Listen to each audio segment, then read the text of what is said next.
In this quick guide, I'll show you how to lock table headers in Confluence so they stay visible while you scroll. This is extremely helpful when working with large tables because it keeps your column titles in place and makes your data much easier to read. Start by opening your browser and logging into your Confluence account.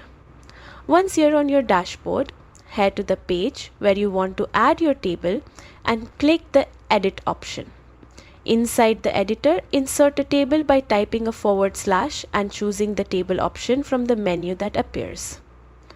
This places a fresh table on your page. Now add your column titles by typing into the first row. These will serve as your headers and help organize the information below them. To lock these headers, open the table filter macro. Inside the macro settings, look for the option that allows you to freeze the header row.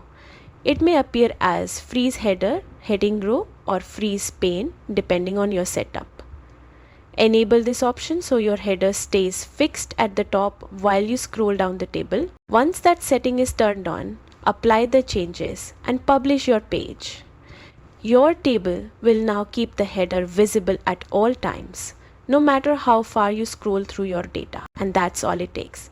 You've successfully logged your table header in Confluence, making your tables cleaner, more readable, and easier to work with.